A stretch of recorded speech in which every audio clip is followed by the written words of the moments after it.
My name is Aramide Olusunle, aka Ramsey, aka Arams.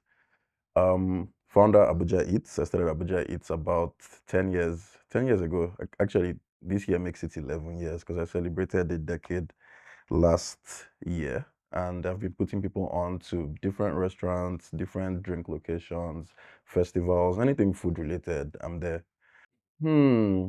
To be honest, it wasn't even anything serious. I just got tired of responding to multiple people telling them this is where I went to. Everybody's like, where's this place? I've never seen this place before. Is this in Abuja? And I just thought about it and I was like, maybe I should create a platform where people can find all these things, where they can find anything food and drink related at all. And I can give them ratings and, insights about the place. And boom, it came to life. So yeah, I think that was a defining moment for me. And from there, I just kicked it off. Success to me that time was just,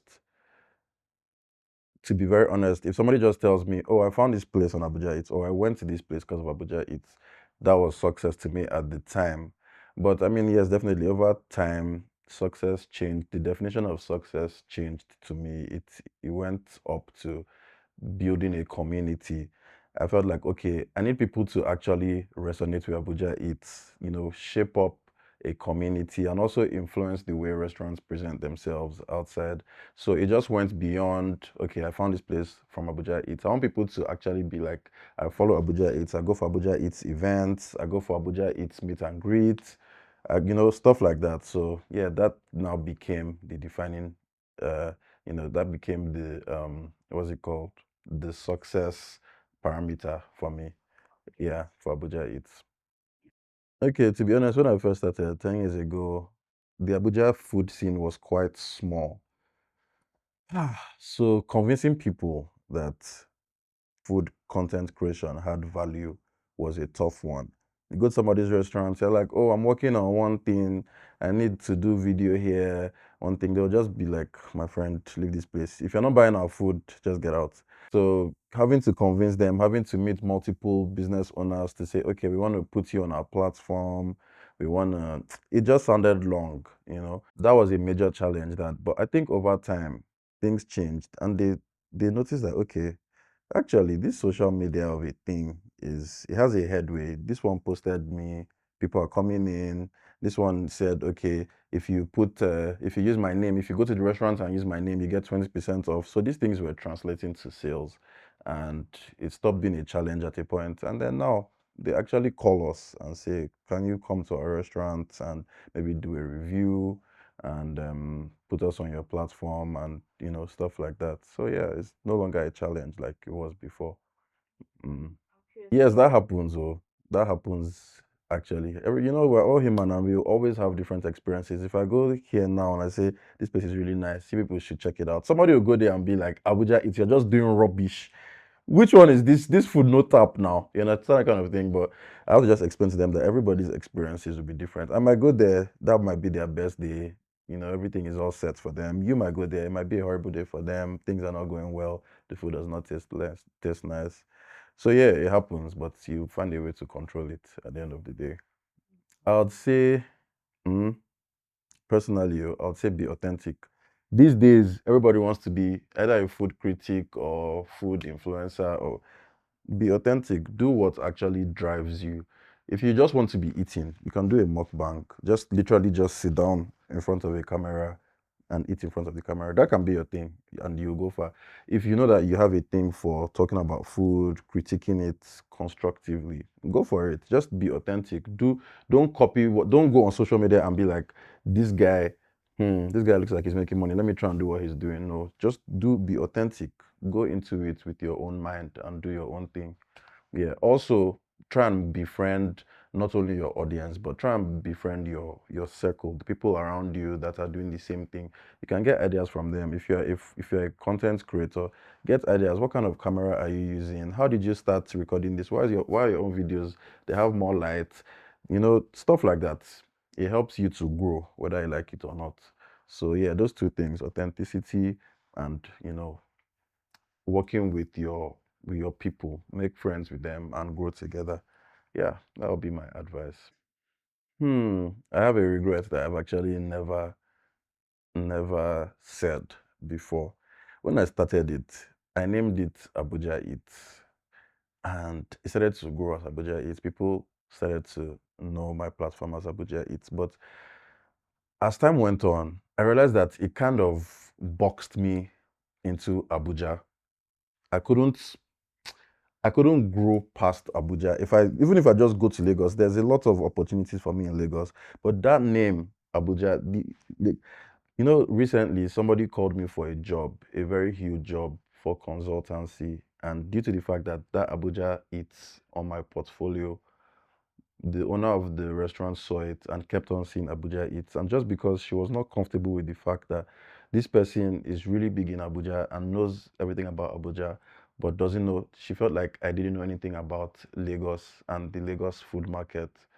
So because of that, she actually, like last minute, just turned it down and gave the job to somebody else.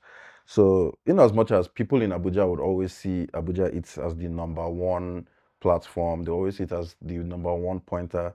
But once I'm just leaving the parameters of Abuja, it just becomes, a bit shaky. I went to UK recently, like last month, and everybody in my comment sections and everything were like, "What are you doing outside Abuja? We don't want to see anything that's outside Abuja. We don't want to see it." So I think honestly, that's my biggest regret. If I could go back in time, maybe I should have used Nigeria Eats, or maybe I should have just used my name, or I don't know. I could have come up with something else. But yeah, it's been a blessing and a curse at the same time. If I'm being frank. Okay, so basically, yes, it's basically explaining how a branding, Mm-hmm. brand positioning, Yeah, basically limited exactly. like your growth and Yeah, how you decided to exactly. niche. Exactly. Mm.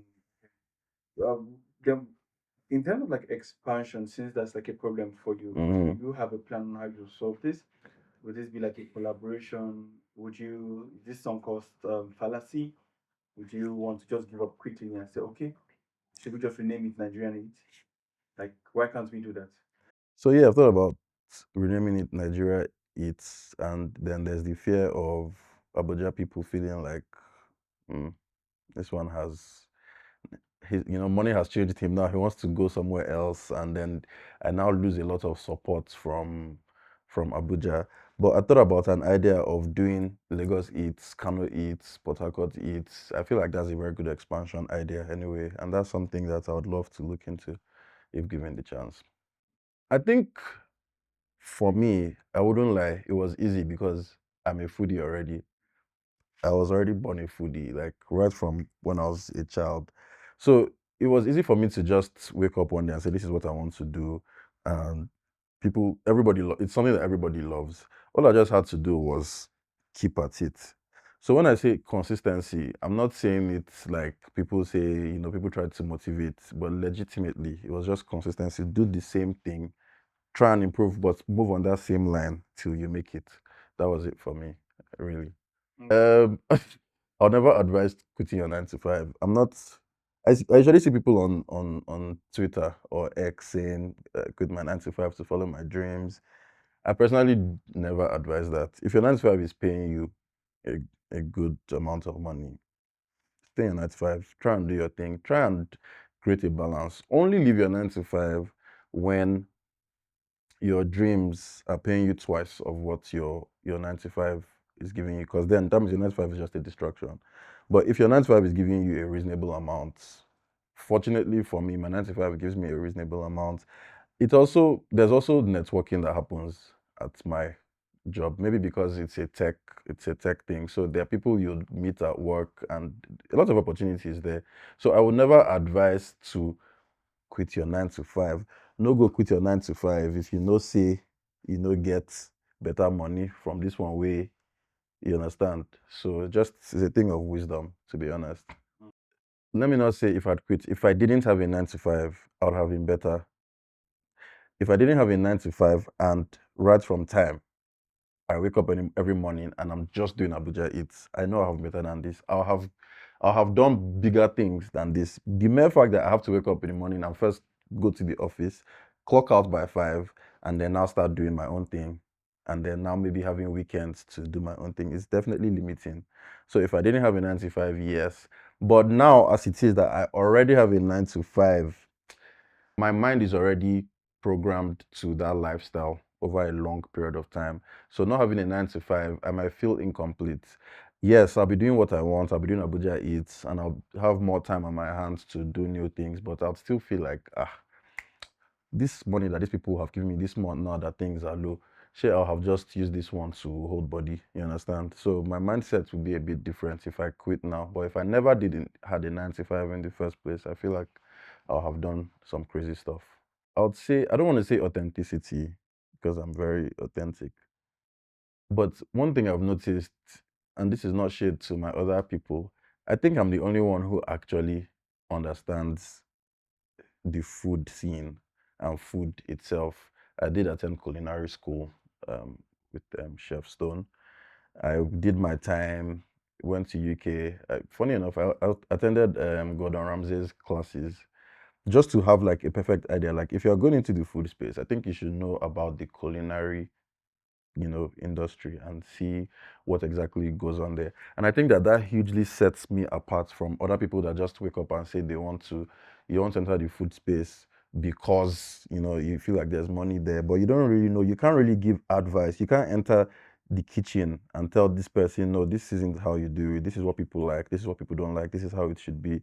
You can't have a managerial meeting with a board for a restaurant and tell them, you guys need to discontinue this or stop using this spice or stop using this way to cook or stop, like it goes beyond just cooking. So for me, that's what sets me apart. The fact that I can categorically tell you this is what it should be and this is what it shouldn't be. And that's why people pay me today for consultancy and whatnot. For my reviews, I do not add that health factor because, especially in Nigeria, we like unhealthy food to start with. Most of the stuff we actually like are already unhealthy. What they use, even down to things like ofada, where you have to bleach. Once you already bleach that oil, it's already unhealthy. So we're dealing with fats, oils, we're dealing with unhygienic. Some people these days they even said the dirtier the surrounding for buka, the sweeter the food you get. So now coming to say, oh, this is not healthy. According to the Nigerian this thing, you shouldn't use more than this amount of salt. We're deceiving ourselves in Nigeria. When I was in UK many years ago, I went to a restaurant to check the back end kitchen. These guys had measuring for everything. And then for the meat, they had a what do you call it? This they inject the meat with this temperature thing. I can't remember what it's called. Yeah, like but for food, shall not yeah with it food thermometer, and they put it in until it reaches that particular temperature before they serve it. And then before they serve it, they measure the food per plate before they serve it so that nobody else can come and say, oh, this person's food is more than my food. So everything is so aligned, like everything is so regulated. Like if a member of one of these boards come to ever do an inspection, they are good to go. Like they measure everything, they everything is so, but for Nigeria, I don't think it will work. So I don't use it in my reviews. I don't talk about health so much. I talk about general sanitation, but I don't talk about health when it comes to the food itself because Nigerians are okay. This one is very tricky because now this is free. This is free tea. Okay, well, as a business, I think restaurants in Nigeria or Abuja, to be specific, I think they don't. Abuja restaurants don't know that they can collaborate with a lot of people, a lot of other industries even. They are too by themselves, and that's why they close quickly. Like they're not open-minded. They just open the business and they just have a book where they're like, what do we sell today? Why didn't we sell much today? Let's try and sell more tomorrow. That's it. While other people they collaborate. Like if you go other places, you see them collaborating to like make ends meet, even if it's influencer marketing, even if it's to collaborate with in other fields. Like I've seen restaurants collaborating with hotels, and I'm like, how does this work? And they're like, when they have guests, and then they use the restaurant as I can't well, basically collaboration. Sha. All I'm gonna say is collaboration. They can if they collaborate with other industries and stuff like that, it brings them more money and there's no harm. They can last as long as possible. Vanilla has been here for 11 years now. They are doing if you see the amount of people they are working with, they're working with drink brands, wine brands do activations there, hotels, different sets of people, even the government.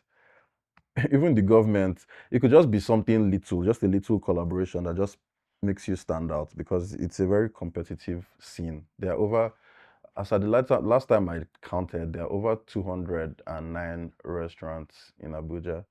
So it's very competitive.